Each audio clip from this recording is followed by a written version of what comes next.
Hello दोस्तों, स्वागत है आप सभी का स्टडी हब में। लुसेंट जीके की हम कंप्लीट सीरीज़ कर रहे हैं और इसी सीरीज़ में आज का ये जो वीडियो है ये थर्ड वीडियो है। तो हम लुसेंट की जो पॉलिटी एंड इंडियन कॉन्स्टिट्यूशन है उसको कंप्लीट कर रहे हैं। तो आज मैं आपको बताऊंगी जो इवोल्यूशन ऑफ कॉन्स्टिट्यूशन है उसके बारे में, उस टॉपिक को आज हम कंप्लीट करने वाले हैं। हालांकि ये पूरा कंप्लीट नहीं हो पाएगा, लेकिन जितना हो पाएगा आज मैं उतना कवर करूँगी। तो आइए टाइम वेस्ट किए बिना हम स्टार्ट करते हैं आज का हमारा लेक्चर।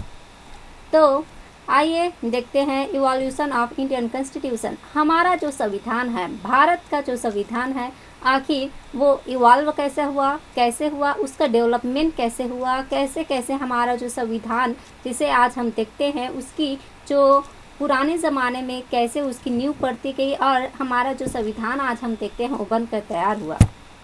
तो इस सीरीज़ में हमने बहुत सारे एक्ट्स देखे थे। तो पिछले क्लास में मैंने आपको बताया था कि जो रेगुलेटिंग एक्ट ऑफ 1773 है और पिट्स इंडिया एक्ट ऑफ जो 1784 है। तो उसी क्रम में हम आगे बढ़ते हुए आज स्टार्ट करते हैं नया एक्ट। तो जो ईस्ट इंडिया कंपनी के लिए जो नया एक्ट लाया गया था ये है चार्टर एक्ट ऑफ 1793।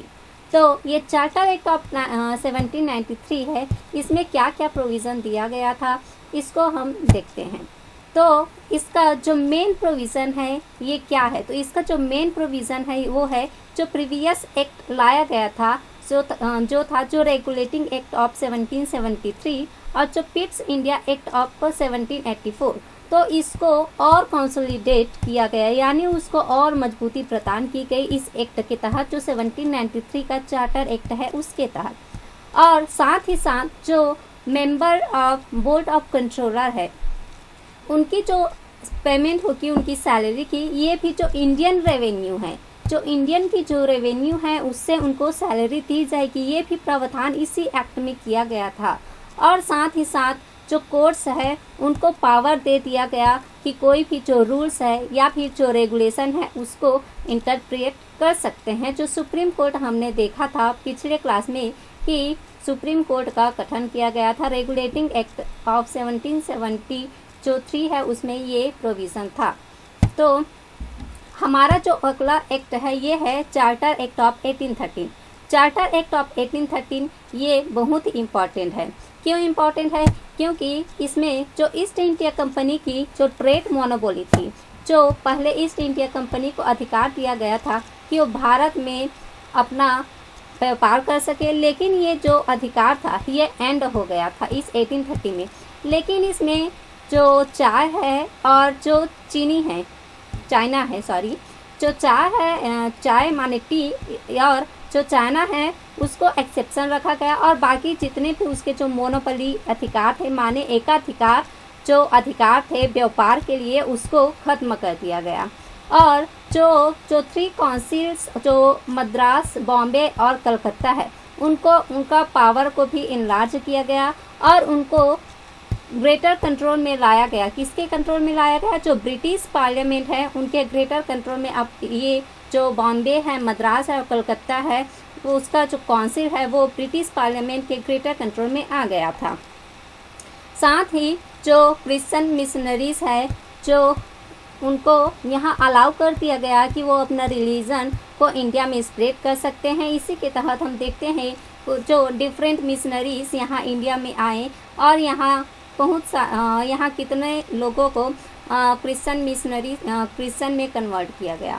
साथ ही साथ जो लोकल ऑटोनॉमस दे दी गई जो बॉडीज़, यहाँ पर जो लोकल ऑटोनॉमस बॉडीज़ थी उनको भी एम्पावर किया गया कि वे टैक्स लेवी कर सकते हैं, यानी टैक्स लगा सकते हैं। जो हमारा अगला एक्ट है ये है चार्टर एक्ट ऑफ 1833। तो चार्टर एक्ट ऑफ 1833 है, ये भी बहुत इम्पॉर्टेंट है। इसका क्या क्या प्रोविज़न था? तो इसमें ये प्रोविज़न किया गया था कि जो गवर्नर जनरल है और जो उसके जो काउंसिल है उनको वास्ट पावर दे दी गई थी, बहुत ही ज़्यादा पावर दे दी गई थी जो गवर्नर जनरल है और उसकी जो काउंसिल है उसको। और इस काउंसिल को जो लेजिस्लेट करने के लिए भी पावर दे दिया गया था। जो जो इंडिया का सब्जेक्ट है, जो होल इंडिया है, मतलब कि जितने भी इंडिया का पूरे इंडिया में इनको लेजिस्लेट करने का पावर दे दिया गया था। और इस ऐसा करने के लिए उनको अप्रूवल लेना पड़ता था बोर्ड ऑफ कंट्रोलर से। तो बोर्ड ऑफ कंट्रोलर के अप्रूवल से पूरे इंडिया में वे लेजिस्लेट कर सकते थे। और जो काउंसिल था, इनको भी पूर्ण पावर दे दिया गया था जो रिवेन्यू है उसके लिए, और साथ ही साथ वो एक सिंगल बजट पूरी कंट्री के लिए प्रिपेयर करने का अधिकार भी जो गवर्नर जनरल है उनको दे दिया गया।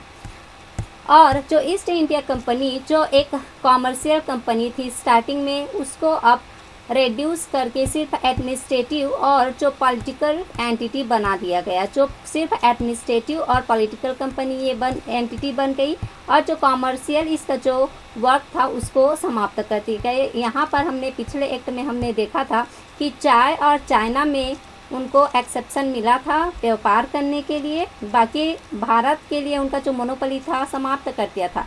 लेकिन यहाँ पर कंप्लीट उनका जो मोनोपोली था, उनका एकाधिकार था व्यापार के लिए, उसको समाप्त कर दिया गया और उसको कंप्लीट एडमिनिस्ट्रेटिव और पॉलिटिकल एंटिटी बना दिया गया। और जो सेवरल लॉर्ड्स थे, मिनिस्टर्स थे जो ब्रिटेन में, उनको भी नॉमिनेट किया गया जो मेंबर बोर्ड ऑफ कंट्रोलर के एक्स ऑफिशियो मेंबर के रूप में। तो ये भी इम्पोर्टेंट पॉइंट है। नेक्स्ट हम देखते हैं कि जो फर्स्ट टाइम हमारा जो गवर्नर जनरल का जो गवर्नमेंट है उसको फर्स्ट टाइम जो गवर्नमेंट ऑफ इंडिया कहा गया। गवर्नमेंट ऑफ इंडिया जो हम आज यूज़ करते हैं, ये फर्स्ट टाइम वैसे ही जो गवर्नर जनरल का जो गवर्नमेंट था उसको first time government of India कहा गया। साथ ही साथ उनकी जो काउंसिल थी उनको फर्स्ट टाइम इंडियन काउंसिल कहा गया। तो हम देखते हैं कि आज हम जो शब्द यूज़ करते हैं, जो वर्ड यूज़ करते हैं, इसका जो न्यू है ये हमारे इतिहास से संबंधित है। यानी पिछले 100-150 सालों से जो अंग्रेज हमारे ऊपर शासन कर रहे थे, तो उन्होंने जो लेजिस्लेटिव और एडमिनिस्ट्रेटिव रिफॉर्म्स किए, ये सब हमारे जो संविधान में भी निहित है। मतलब उनका जो आइडिया है वहाँ से न्यू पढ़ते गई जो हमारा आज का स्ट्रक्चर है उसके ऊपर। तो हमारा जो नेक्स्ट है ये है चार्टर एक्ट ऑफ 1853।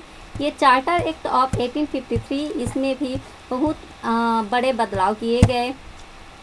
तो ये जो चार्टर है ये लास्ट चार्टर है और ये बहुत ही इम्पॉर्टेंट है क्योंकि इसमें बहुत इम्पॉर्टेंट चेंज किया गया था। जो इंडियन लेजिस्लेशन है उस सिस्टम में बहुत ही इम्पॉर्टेंट चेंज किया गया था। और ये जो एक्ट है ये इसके ऊपर बेस था। तो ये जो गवर्नर जनरल डलहौजी था उसने जो भारत में जो एडमिनिस्ट्रेशन ऑफ जो कंपनी है, कंपनी का जो एडमिनिस्ट्रेशन है उसको इम्प्रूव करने के लिए एक रिपोर्ट पेश किया था। तो उसी रिपोर्ट को फॉलो करते हुए ये चार्टर एक्ट ऑफ 1853 लाया गया था। और इस जो एक्ट है इसमें ये प्रोविज़न था कि जो बंगाल का तो गवर्नर को हम लोग गवर्नर जनरल बोलते थे, तो जो बंगाल के लिए एक सेपरेट अलग से गवर्नर बनाने की भी बात की गई। तो अलग से बंगाल के लिए अलग से गवर्नर जनरल भी अपॉइंट किया गया। सेपरेट जो गवर्नर जनरल हम लोग यूज़ करते थे इसके पहले, वो गवर्नर जनरल अब पूरे भारत का बन गया था और अलग से एक सेपरेट गवर्नर बंगाल के लिए अपॉइंट किया गया था। नेक्स्ट हम देखते हैं लेजिस्लेटिव और जो एडमिनिस्ट्रेटिव फंक्शन है जो काउंसिल का, उसको भी सेपरेट कर दिया गया। यानी ये यहाँ पर से हम देखते हैं जो हम आज यदि हम लोग देखते हैं जो हमारा पार्लियामेंट है उसमें लेजिस्लेशन जो पार्लियामेंट है ये तो लेजिस्लेटिव का काम करते हैं, लेजिस्लेशन बनाते हैं। साथ ही साथ जो एडमिनिस्ट्रेटिव फंक्शन है यानी जो एग्जीक्यूटिव फंक्शन हम लोग बोलते हैं जो गवर्नमेंट, तो ये दोनों को जो सेपरेट करने का जो कार्य है ये इसी टाइम स्टार्ट हुआ था। तो हमारा जो अभी का जो गवर्नमेंट फॉर्म है इसका न्यू यहाँ भी पड़ा है, देख सकते हैं आप। साथ ही साथ जितने भी जो कंपनी के जो एम्प्लॉय हैं उनको जो अपॉइंटमेंट या फिर उनका जो रिक्रूटमेंट होगा ये कंपटीशन एग्ज़ाम के बेस में होगा, ये भी बात इसमें की गई थी। और जो ब्रिटिश पार्लियामेंट है उनको एम्पावर किया गया था कि वो जो कंपनी का जो गवर्नेंस है, जो ईस्ट इंडिया कंपनी जो यहाँ पर रूल कर रही थी, उनको उनका जो गवर्नेंस है इंडिया में वो किसी भी समय समाप्त हो सकता है। किसी भी जब भी ऐसा टाइम आए कि समाप्त करना है तो ब्रिटिश पार्लियामेंट के पास ये अधिकार था कि उसको समाप्त कर सकता है। तो यहाँ पर हम देखते हैं कि जो ब्रिटिश जो पार्लियामेंट है उनके पास एक मकसद था कि जो ईस्ट इंडिया कंपनी से डायरेक्ट जो भारत का एडमिनिस्ट्रेशन है अपने हाथ में ले ले, इसीलिए प्रावधान किया भी गया था। और हम ऐसे ही देखेंगे कि जो अगले चैप्टर में मैं बताऊंगी अगला वीडियो में कि जो 1857 का वार हुआ था, युद्ध हुआ था, फ्रीडम स्ट्रगल हुआ था, उसके बाद से जो यहाँ का भारत का जो रूल है ये डायरेक्ट जो ब्रिटिश क्राउन के हाथों में चला गया था। तो इसका प्रोविज़न यहाँ पर पहले ही उन्होंने मेंशन कर दिया था। तो आज का वीडियो हम यहीं पर समाप्त करते हैं। और यदि आपको मेरा ये वीडियो पसंद आया तो लाइक करें, शेयर करें एंड सब्सक्राइब करें। Thank you.